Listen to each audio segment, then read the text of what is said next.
Before we get on with this video, I'd like to give a shout out to our Patreon supporter, Evan Knight. This is Evan Knight's second time pledging, and he wanted us to shout out his channel, which mostly revolves around gaming. He's starting up Let's Plays and live streaming, and he's also making highly edited vlogs and commentaries. His more recent videos reflect the quality he's going for, and hey, hard work pays off. He's also recently hit his milestone of 1,000 subscribers. Congratulations, Evan Knight. So if you want to join the insane world of Evan Knight, check out his channel, link in the description. Now let's get on with the video. Welcome back to Crystal Clear on the Roundtable. I'm your host, AwestruckVox. Steven Universe has developed a reputation not just within its fandom, but in the cartoon world as a whole, for being the show that's just singing and crying. It's the emotional rollercoaster feels fast series that prioritizes showing how sensitive the characters really are over, well, everything else. This stigma isn't just something that caught on over time, that their Crewniverse adapted to, but rather one they intentionally created, as it was referenced in Season 2's episode, Reformed. That show's really weird. Who wants to watch a cartoon about people crying? I do. One would imagine that was just the writers being cheeky with the fans, but considering at the point this episode would have been storyboarded, Season 1 was still airing. Keep in mind, everyone who works on this show has been involved with at least one fandom prior, so they know how fandoms operate. They know what's potential to become a meme, and what scene will get 1 million views on YouTube in a week. Now, spoiler warning for anyone who hasn't seen the San Diego Comic-Con trailer and sneak peek. Click off right now if you don't wish to diminish your immersion. But why do you think Lars' spur of the moment Bingo Bongo line has already made a reappearance in Lars with the Stars? It's not like the Crewniverse rewrote, animated, and mixed that one scene together just to incorporate that catchphrase, but rather, they knew it'd become a sensation. All these writers, storyboarders, directors, they all have a good feel of their audience. Due to this, we've had a few bait and switch moments where they tease big revelations they had a hunch fans would be dying for. Look at Keeping It Together, where Steven tried to persuade Garnet to infuse. In any other series, this would have led to Ruby and Sapphire actually appearing by the end of the episode with that kind of setup. And what do you know? Steven and Garnet are thrown into a scenario where Garnet's starting to crumble, and you feel like any second, she's going to split back into Ruby and Sapphire, creating more tension while fulfilling fan service. Instead, the show subverts our expectations by Garnet pulling herself back together. And we will see Ruby and Sapphire a few episodes later in Keystone Motel. Another example is Storm in the Room. The entire first act was Connie freaking out that her mother, Priyanka, has gone missing, not returning her phone calls and being way overdue to pick Connie up. This was right off the heels of That Will Be All, an episode which climax featured Blue and Yellow Diamond insinuating that they were going to capture more humans for the zoo. This was a very smart subversion, leading us to believe Priyanka was already abducted. Connie's there until nighttime, saying her mother is never late to things, and if she is, she'd let her know. Yet, her mother arrives, explaining she had an insanely busy day, and her phone died. Crisis averted, but it does leave Steven feeling pretty lonely, setting up the rest of the episode, knocking 2 birds with 1 stone.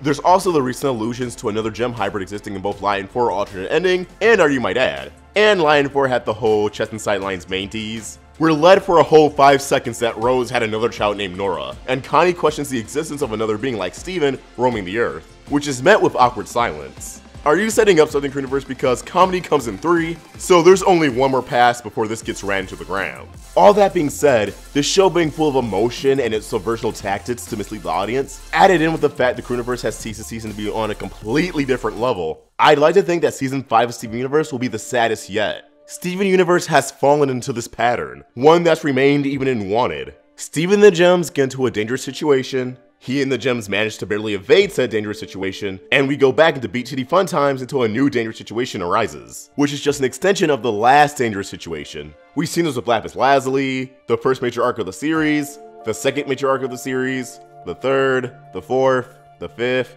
you get the idea. That being said, the expectation set for the audience now is that we're going to goof off for a few episodes, until Steven feels like advancing the plot by visiting Lars. But I don't think that's the case. This season will be the biggest subversion thus far, not settling on a bittersweet ending for once. Now, I'm not saying we're not going to have any Townie episodes, because as long as there's Steven Universe, there's Beat City. But I am saying there's going to be an air of tension and despair throughout the season. Sometimes it'll just be in the background, sometimes it'll be what carries these characters through their adventures. Nothing is the same anymore, not for Beat City or the Crystal Gems. Focusing on the core plot at hand, Steven turned himself in against everyone's wishes, and directly got Lars killed, resurrected, and until Lars of the Stars, trapped on an alien planet. And they ran away from the Diamonds, 2 tyrannical, mentally unstable rulers. Him being on Beat City doesn't really create an excuse for him to put things off anymore. Notice something about the San Diego Comic-Con trailer? Not the Lars of the Stars clip, but the trailer itself? It's sad, really sad. Now that Steven's back home, he has to do something that may be even harder than facing the diamonds. Facing his friends and family. He has to look the people he disobeyed and embarked on a suicide mission for in the face. The people who moments before he jumped out of Lion's Mane was working hard to fix up a ship and go straight to homeworld. All to save him. Something that likely would have resulted in failure and death.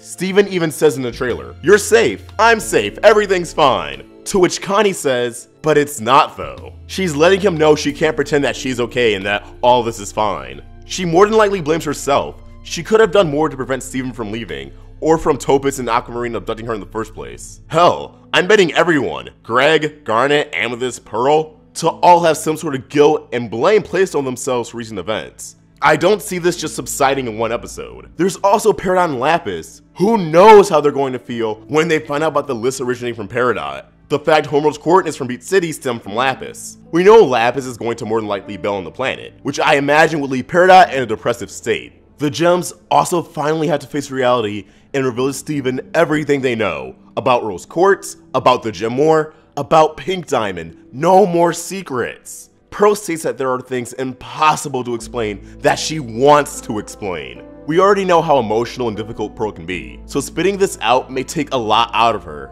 especially since we've seen her default reaction to anything Pink Diamond. There's also dealing with the Pink Diamond murder mystery. Once the truth comes out, no matter who's the culprit or who is involved, one or more of the diamonds will likely be devastated. And the topic itself revolves around who took the life of not just a leader, but a loved one. And then there's the Beat City citizens. I don't think the town will be the same anymore after the abduction incident. I think Onion, Jamie, Sadie, they won't be the same, and their families won't be the same. We already see Sadie's not sleeping and stressing out over Lars, but we must keep in mind Steven Universe likes to explore subjects not many other animated series on a children-oriented network likes to tackle. Being abducted, kidnapped, is a huge deal, and shouldn't be just swept under the rug, and I don't believe the Universe intends to sweep it under the rug. I think we're going to explore the mental state of all these characters and how the town feels as a whole during this season. Hell, we have an episode titled Dewey Wins that was supposed to premiere in Southeast Asia, like we reported, but it just didn't air. It's a real episode, but the schedule ultimately was false. The name of the episode itself seems to be a reference to an incorrect headline in 1948 that stated a presidential candidate, Thomas E. Dewey, won the election, when in reality the victor was President Harry Truman. Throughout the entire series, Mayor Dewey was campaigning for re-election, seemingly unimposed. But with that episode title, it sounds like even he's getting the short end of the stick here. They chose all this time to put him back into the fold of the series, so this could be happening now for a reason. I want to believe Are You My Dad and I Am My Mom were the episodes that link Beat City and Crystal Gem episodes together. So perhaps if Dewey does lose the election, the new mayor Beat City is someone we've never seen before. Or it's Suitcase Sam, and all this time he was in the shadows just so no one would suspect him. This new mayor would then attempt, and maybe even succeed, to turn everyone against the gems for all the chaos and mayhem they attract, making the situation even more bleak. As for Lars, there's rumors of something terrible happening to his character that may even write him off the show, temporary or not. Lars is living up right now as a space captain, and again, the potential of this season being the bleakest yet, a tragedy involving his character would sadly be appropriate. Steven Universe has had many great moments, but after season 4 being rather mild and somewhat forgettable, season 5 needs to pull out all the stops. I'm not saying that comedy is going to go away, that's just something that'll always be a part of the show. Hell, look at the Lars of the Stars clip, plenty of comedy in that. And that's one of the more serious episodes. But I do think the comedy may be more balanced, if not overshadowed, with the dramatic over-emotional moments and tone. But as always, these are just my thoughts and I'd love to hear yours. So feel free to leave them in the comments below. Do you agree with our somewhat cynical predictions for season 5? Let's get a discussion going. And if you want the conversation going beyond the comments, feel free to follow and tweet to us at Roundtable Vids or me at AwestruckVox. You can also find the rest of our social media and crew in the description below. If you want to be more social, you can join our Discord server or download our official Amino app. And if you want to support us so we can keep making content, consider pledging $1 on Patreon. All of those in the description as well. If you enjoyed this video, please throw it a like, and if you're new here, hit that subscribe button, it really helps us out. Hit that bell for notifications so you never miss a Steven Universe video from the Roundtable. I hope you have a beautiful day, and AwestruckVox signing out. This video has been powered by Patreon. If you want to give us some more support, head to patreon.com/roundtablevids, become a patron, and get some awesome perks. Thanks for watching another video on the Roundtable. If you want to get more involved with our community and watch videos from Let's Talk with Tom, VoxBox, and more, click click the video right here. Or if you want to get some more of the animation goodness, watch some Crystal Clear or Meaning Monday, click the video right here. And please don't forget to subscribe.